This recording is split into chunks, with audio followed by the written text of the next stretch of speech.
Hi everyone, it's Stephanie Forbes. I'm so excited to be here with you guys today to discuss one case manager system versus the assembly line case manager system.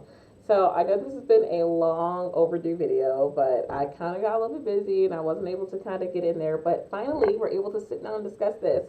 So I feel like this is going to be a little bit of like a one, two, three-part series because I got a lot of DMs on this subject, and so I feel like this is going to be a more of a situation. So let's just talk about it, right? Let's pull the band aid right off and discuss it. So let's talk about the first, we're going to talk about the OCM, which is the one case management system, right? That's pretty much where you have just one person, okay, sitting at a desk. They're doing case management from gathering all the documents or, gathering the documents from the client, talking to the client intake, sending out opening letters and working all the case all the way through the end. That's looking at liability, the police report, determining, hey, it's a great case, it's not a great case, blah, blah, blah. So that's that individual, okay? So the assembly line, as we all are aware, that one is going to be where you have different people in different parts of the case. So you have one person doing intake, you have one person doing, the requesting medical records, you're having one person doing the talking to clients and following up with them and making sure the records are in the files. Then you have one person doing demands. Sometimes you have a case manager doing requesting records and bills, talking to clients and doing demands. So sometimes some assembly lines, they have that mixed together. Some have that broken out. And then you also have a completely different person doing settlements and closings. So we're going to talk about everything. Oh. All right. So, anyways, the cons, right, to the OCM, the one case management system, is going to be changing hands a lot with turnover and having files sit for a while, right?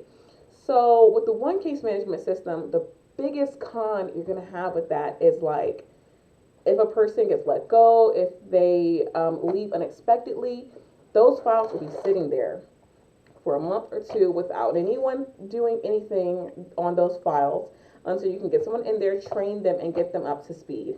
So that is probably one of the most horrific things about the one case management system is that if you have high turnover, this is not the system for you. It's not. You got to do a different system. If you have high turnover, you can be a big firm without high turnover, but you could be, maybe a small firm with high turnover, whichever the case may be. You gotta do what works for you. Okay.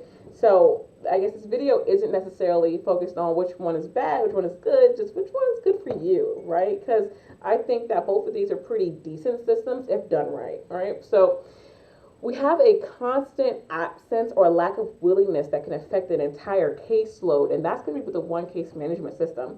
You kind of have to have the personality that's just caring and passionate and that just wants the best for your client, and therefore it's like almost like, I know some firms that are like, hey, I just have pre-suit attorneys instead of case managers because, you know, that willingness is there in a lot of attorneys, it's also there in a lot of paralegals, pre-suit paralegals, case managers. But you just you have to find the right people. So I believe in getting those people sorted out through assessments, personality assessments, traits. You can look at motivation, things of that nature, all through assessments, and determine whether or not these people are that you're hiring have the capability to want to do this. Okay, because you can't just fit anybody in this bubble and expect them to just soar. This is job is definitely like law school isn't for everyone. Case management, pre-suit isn't for everyone. A lot goes into it, and if you have a person with the wrong attitude, it will sink your ship. Okay. Okay, so the lack of ability to delegate, oh my goodness, in a one case management system, that is an issue, right? Because then you generally with a one case management system, the law firm will give you help. They'll give you some kind of like secretary or some type of person, legal assistant that's going to help you request medical records, follow up on medical records, do certain things. that's what, send out reductions, whatever. But if you do not know how to delegate to that person or trust that person to delegate to them, it becomes a situation where you're hogging all the work, you're not getting the work done that you're hogging, or, sometimes you could just have an unhealthy work life balance where you're just coming to work really late or on the weekends to compensate for the fact that you don't want to delegate the work. So that happens to attorneys too. So it's not just, case managers, but I will say that one trigger right there is that will hurt a one case management system. Okay. Lack of knowledge can affect cases with a one case management system because what happens is, you're the one stop shop for that case. And so if you're not aware of certain things to look for, and you just motion on the case, that can affect 100 potential cases that you have all assigned to just you, that no one else is looking at. So that's tough, right? And then the other part about a one case management system is that, CMs, they will actually understand the full picture of the case, right? So, so that is one that actually that's a pro.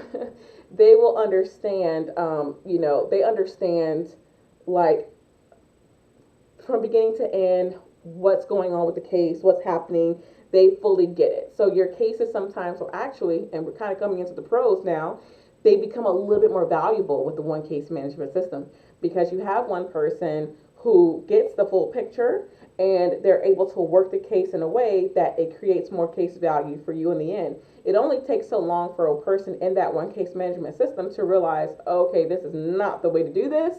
And then they shift their attention to a better way. And then you start seeing that effect on all your cases. So that's one. Full knowledge of issues without wasting time, right? So like with the one case management system, they literally don't have to sit there and follow up through the notes and look at this, look at that, ask a bunch of questions. That's efficiency, right? In a law firm. How many times do you need to explain something to someone for them to understand? So that becomes, you're wasting, within an hour, you're wasting 3 people's time in a job because you're wasting the person that is the case manager, potentially the legal assistant, and then whoever the higher up, or maybe, and even the attorney, that's 4 people, in one issue. That if you had one case manager who's handling it, they can generally understand the situation without wasting a bunch of other people's, time, and then they're able to maybe, send an email to the attorney and handling attorney and just chime in on this. So I think that efficiency in a law firm matters. And if you have a one case management system, it allows you to not have to have several different people trying to catch up on what happened here, and then that person and the assembly lines having to explain that to several different people. So also the one biggest pro in the case management system, one case management system, is going to be one case manager touching this case from beginning to end. Now you may have a legal assistant and that's fine, but for the most part, guess what? Your client knows that one person that touched their case, and although you may be the overall hedge honcho of the law firm, they know, hey, well, this person at that firm is amazing. And they may refer more people back to you because they're like, hey, this person, hey, when you get there, it's like you go to a hair salon, or you have your barber that you go to. How would you feel going to a barber shop? And every time you go to this barbershop or this celebrity barbershop, whatever, you have a person that's going to, line you up, a different person every single time. Like, you're going to be like, well, wait a minute, what the heck is that? Or one person to line you up and one person to, I don't know, do something else. Now they do, in hairdressers, commonly they have like the person who washes your hair and then the person who does your hair. And commonly in some salons, they have a person who washes your hair, another person who puts the rollers, another person who actually, I honestly feel more comfortable with one person touching my hair the whole way through. I do not like that other system, but I tend to just deal with it because I love that salon. So that's just one little parable to help you guys. All right, so let's kind of talk a little bit more about this ALCM, right? So this is the Assembly Line Case Management System. So some of the pros to the assembly line system is going to be, hey, turnover does not affect the case manager file. Why not? Because if you have a case manager that's constantly just like, that position's being, turned over a lot, you still have the same intake person who's doing all the records the same. They're still getting that part out. So that's never going to stop. The only thing that you may have to plug in is a person who's calling and following up with them and getting the medical records, but you have your medical records person who's there, who's requesting the records, and you have your negotiator there who's negotiating the files. So really the cases really should not be that bad off because you still have other people plugged in who are doing their parts of the job. You may just more than likely have like one person, kind of plug in to that one space, or divide the cases out until you can get a new person. So generally that's that one case management system, I'm sorry, that assembly line system helps in that regard, right? Because essentially you can take on more cases. I'm sorry. No, not that you can't take on more. I mean, you can divide the cases to different people and have them call. I'm sorry, have them call and reach out to the client and things of that nature. When it comes to the other part, the other pro of this one is you can generally have lower paid case managers in this position. With a one case management system, generally you're going to have a very, very advanced case manager, someone who really understands the whole part of liability all the way through the very end with settlements, negotiations, and so you may end up paying that person more. So with the ALCM version, you can generally pay people a lot less because you are dividing out the responsibility. However, if you look at it at a major scope, I'm not sure if you're actually paying less overall because you're going to have more employees with the assembly line case management system. So let's say if you're dividing this role up in 4 parts, you're actually paying, you're actually paying for an intake person, then you're paying for a records retrieval person, then you're paying for a person who's doing the client's contact with demands, and then you're paying for a settlement closing person and maybe an assistant there. So you're paying for like 4 or 5 people for one role versus with the one case management role, you may be having a higher wage, but it's still cheaper than having an assembly line of people. Also, with the assembly line of people and with the case management system, you're still having the same level, the same caseload amount. You can the one case management system and the ALCM system, you still can't provide or have more cases assigned to one person. Both of those positions have the same number of cases assigned to both. So unfortunately, it's not like you can take advantage of, hey, this system you can give them more cases. This system you can give them less cases. No, it's still the same. So case assignment stays the same regardless of each system. Several hands touching the case is a con, right? Oh, actually, I have one more pro for assembly line. Assembly line pro is the firm delegates the responsibilities. So instead of you having someone else delegating the responsibilities, like the case manager who likes to hog it, right, with the one case manager system, in the assembly line system, the firm delegates the responsibilities. So it's not as like, it's not so different because with the one case management system, you can have four case managers, and they have their own legal assistants, and each of the legal assistants have different roles, and no one has the same role. So it's kind of like it just depends on who you work for. Versus the assembly line version, everyone has a specific job and they know what they're doing. Now, a con with the ALCM would be there's several hands touching your case at once. There's just so many hands touching your case, your client's cases, and that can really lead to misunderstandings and issues. And so you kind of want to limit that. And so with the assembly line method, that's happening a lot. Also, accountability issues.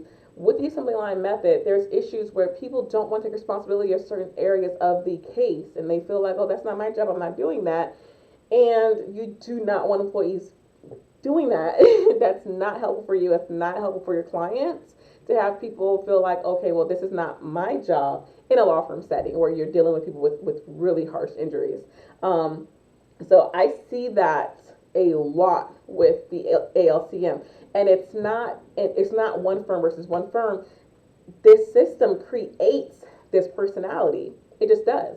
Especially if you're hiring lower paid case managers and it's just a job for them. For some people, your job is a job. Some people it's a calling. Some people it's, they feel like they're higher skilled level and they feel like, okay, I can do this job. I have the skills for this job. And so if you have a person who just feels this is a 9 to 5 and at 5 o'clock they are at 4:59, their computer is off and they're running out the door, that's a possibility that those are the same types of people that are going to say, hey, this is not my responsibility. I'm not doing this.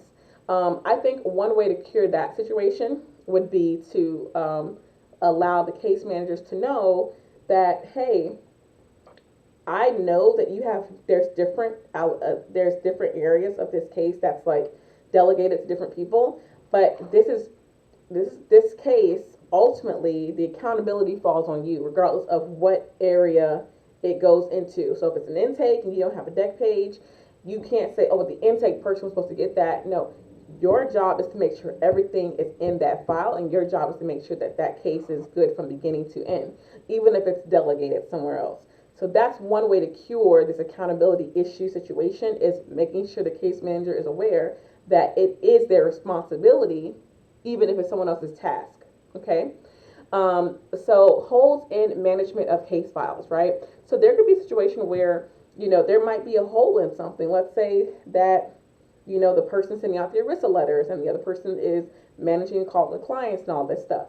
Who's following up with the wages? Who's following up with this and following up with that? You can't wait till the end of the case to follow up with certain things. You have to make sure you have it from the very beginning.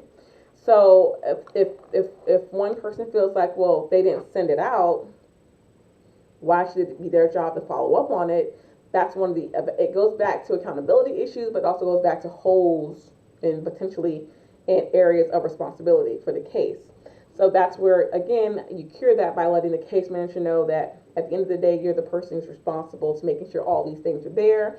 And then hopefully within the ALCM, the case manager will start to understand the systems with the big picture, right? And so, because one of the biggest cons to the ALCM system, which is the Assembly Line Case Manager System, is the CMs do not understand the file management in a big picture from the beginning to end. They don't understand because it's not their responsibility per se. So I've seen it, and I've seen a lot of things. I've seen where they have their strongest person handling intake and case and the settlements and closings. So intake is a beast that can be completely done by itself, because you're looking at it's onboarding the client, and then you're also wanting to make sure that you get all the documents and everything that you need. Then you're also making sure that these are viable cases and that they're getting treatment that they need from the very beginning. So those things are things that a lot of law firms may decide to take away from the case manager and maybe have, hey, from the beginning we're going to have someone else look and make sure that this is a good case, and then have another person and that same person refer out to treatment, something like that.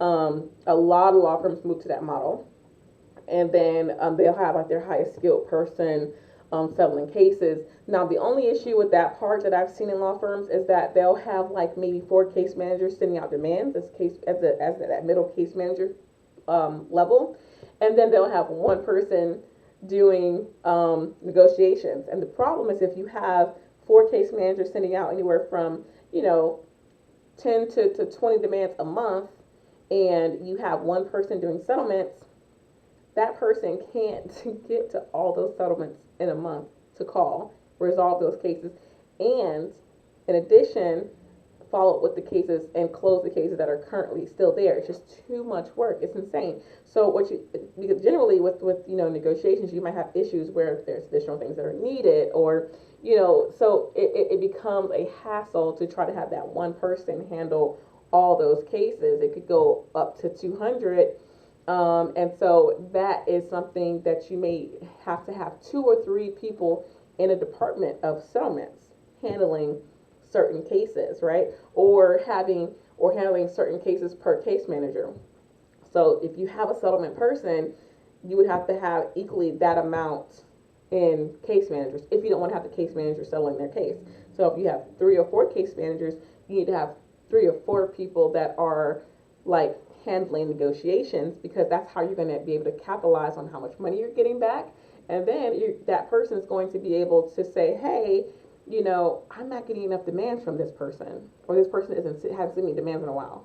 You're not going to be able to know that if one person's sending out 30 demands and maybe two other people are sending out 4. You're never going to realize that until later, because you just know that you're working, and you're getting a lot of demands. You're not really paying attention to who. So I think that helps.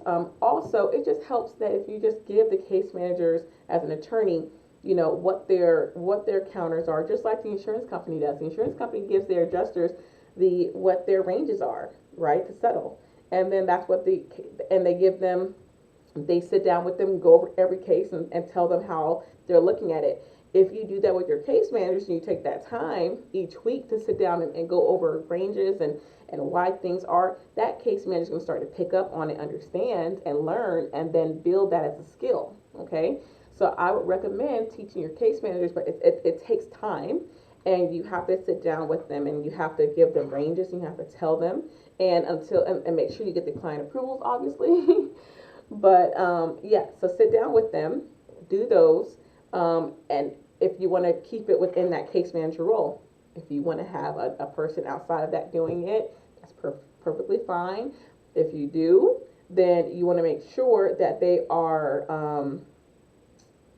that they're getting as much as they can done. It's really hard having one person doing settlements if you have 3 or 4 people sending out demands. So just know that at least have 2 people in that department. And then closings and having people close, my recommendation would be having that go right back to the case managers. So once a case closes and you get it settled, then you send that case back to the case manager to work on reductions, and that's how you would do that. So anyways, I know for some firms who have their own department in that, but it gets really rough because that's really detached. You having people who don't even know the case, don't even know who the client was or anything, and they're trying to do reductions and stuff. That is so far removed. Versus, you have a case manager who's been dealing with the doctor's offices, who's been dealing with the client. They kind of understand what the client wants, as well as you, and you're able to help direct with reductions and stuff. So I completely disagree with having a completely different closing department that has never talked to the client and doesn't have communication with the case manager. I would recommend getting that case back to the case manager to resolve, or having the person selling the case resolve it. And in that regard, you would definitely have to have like 2 or 3 different people, because it would just be too much for one person. So I hope this was very helpful. I feel like there's going to be a part 2 or 3 of this one, because I know this video is going to be, you guys are going to have a lot to say, which is okay.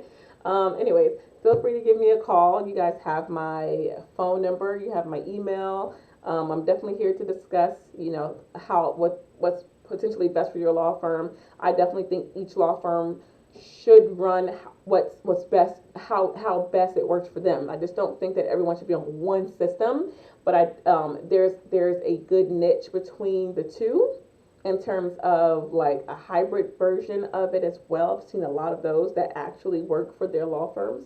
So I would recommend blending some. I would recommend if you don't have a turnover issue, if you've had people that's been with you for 18 years, 10 years, then yes, the one case management system is perfect for you.